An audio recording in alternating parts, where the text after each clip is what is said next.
mais resistente.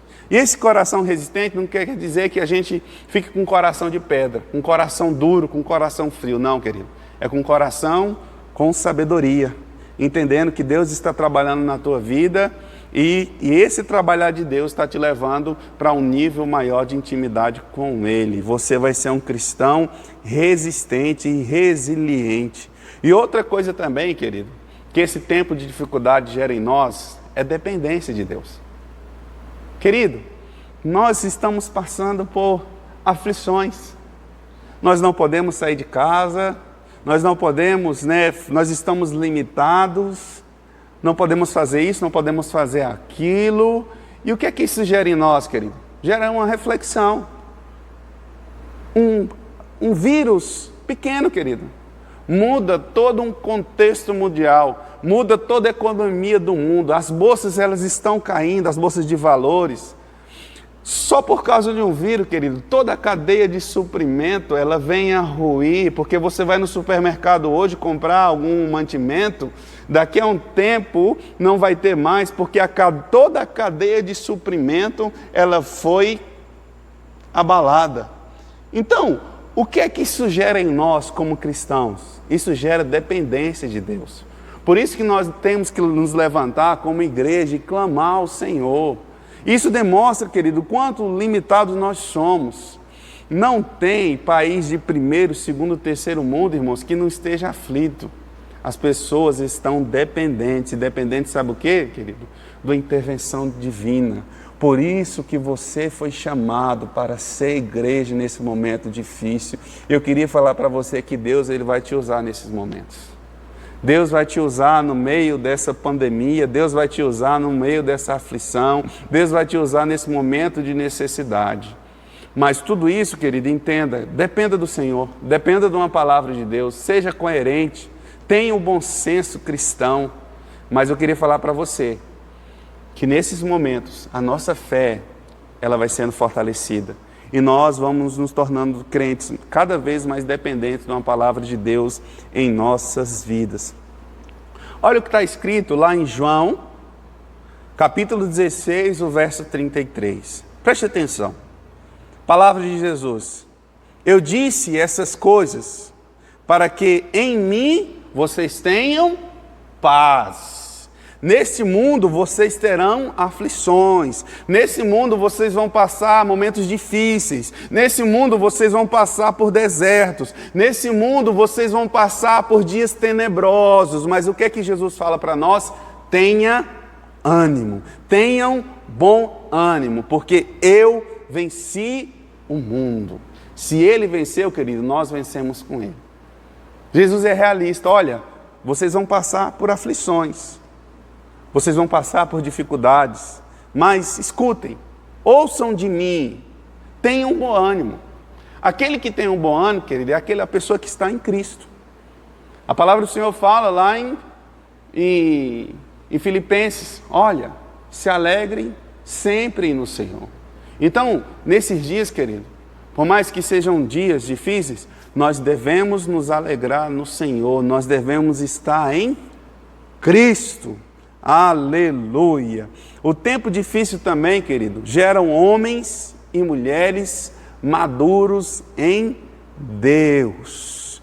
Olha o que está escrito lá em Tiago, capítulo 1, do verso 2 ao 4.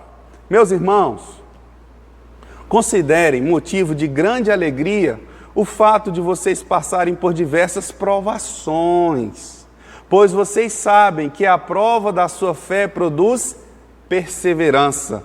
E a perseverança deve ter ação completa, a fim de que vocês sejam maduros e íntegros, sem que falte a vocês coisa alguma. O que esse homem está falando aqui? Olha, tem de bom ânimo quando vocês passarem por dificuldades, porque essas dificuldades vai gerar em vocês, vai produzir em vocês perseverança. A fé de vocês vão ser provadas, e quando a fé de vocês for provada, essa provação vai gerar perseverança, e todas as suas ações, elas vão ser completas. Então, irmãos, quando nós somos provados, isso gera em nós um coração perseverante. E aquele que tem um coração perseverante, querido, as suas atitudes elas são completas. Então, hoje eu vou fazer só pela metade, ou vou exercer o meu ministério, o meu pastoreio só pela metade. Não, querido. Quando você passa por dificuldades, quando você passa por tribulações, gera um coração perseverante. Então, quando outros estão desistindo, quando outros estão adorando outros deuses, você declara igual o profeta: eu e minha casa serviremos ao Senhor. Que da mesma forma seja na sua vida, querido. Toda aprovação que você passa é para fortalecer a sua fé. Toda aprovação que você passa é para que você se torne um cristão maduro, um homem e uma mulher de Deus íntegro. Um homem chamado para fazer a diferença. Um homem chamado para ser luz, sal desse mundo. Receba essa palavra, querido. Entenda os tempos que nós estamos passando. Faça uma análise e entenda que Deus está trabalhando na sua vida, justamente porque Ele quer que você seja um homem de fé, um homem com um coração resistente, um homem sábio, um homem maduro.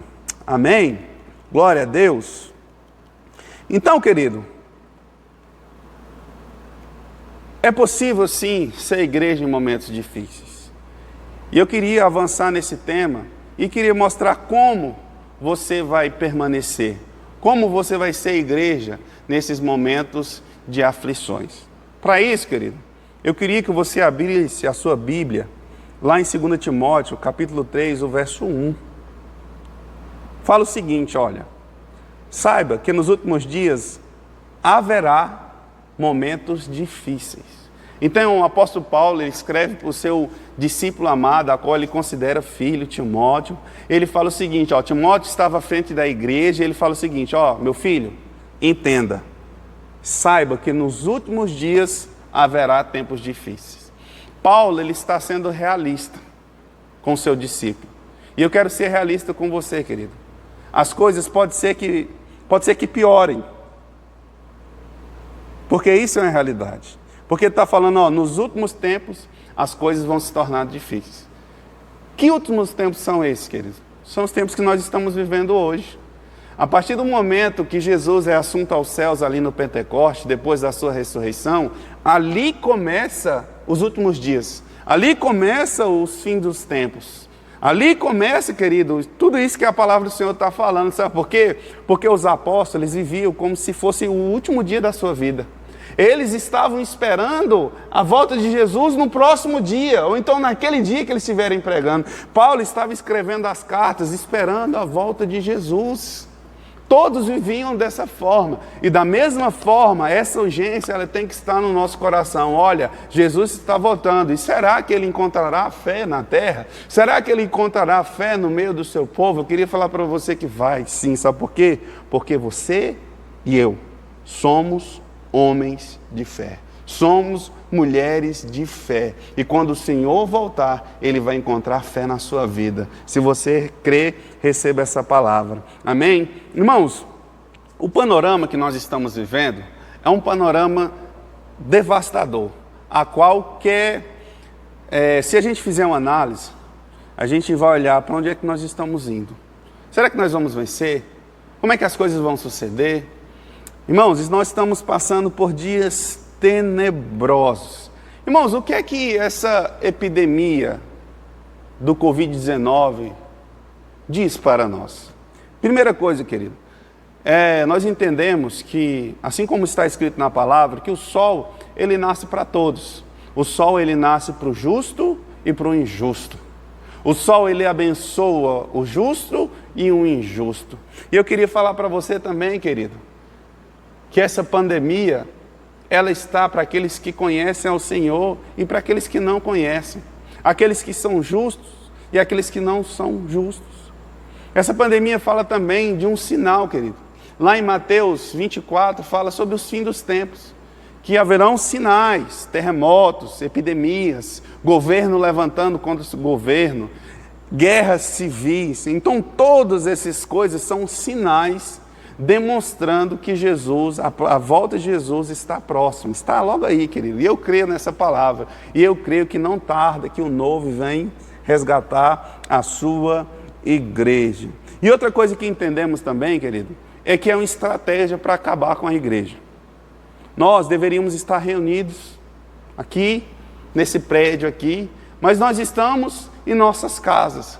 Irmãos, é bom ter o culto familiar? É ótimo. É bom que a gente faz análise, a gente precisa entender que a gente tem que zelar pela nossa família.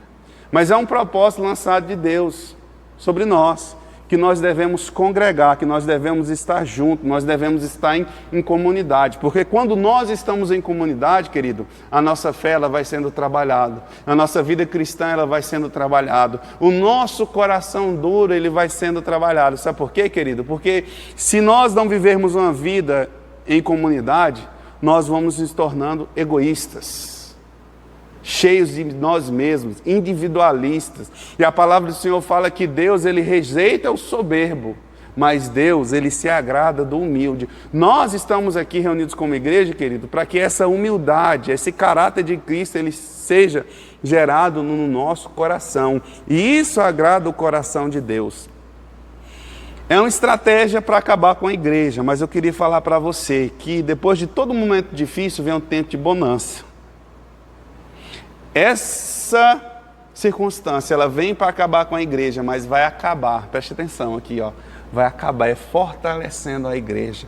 Toda vez que a igreja é perseguida, toda vez que a igreja é atacada do Senhor Jesus, ela é fortalecida. Então nós estamos sendo, irmãos, fortalecidos no Senhor. Glória a Deus. Então, Paulo, ele escreve essa carta para Timóteo, instruindo como ele deve ser nos momentos difíceis.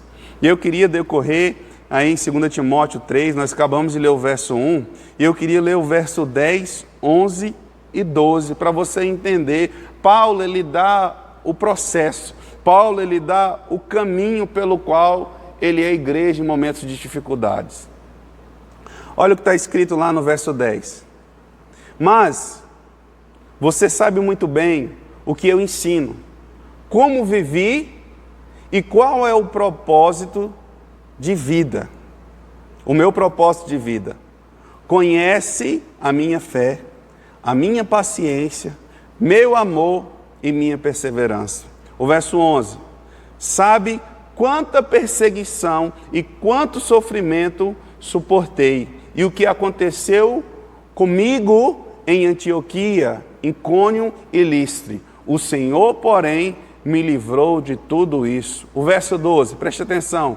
Sim, e todos que desejam ter uma vida de devoção em Cristo Jesus, sofrerão perseguições. Então, querido, nós queremos ser crentes maduros.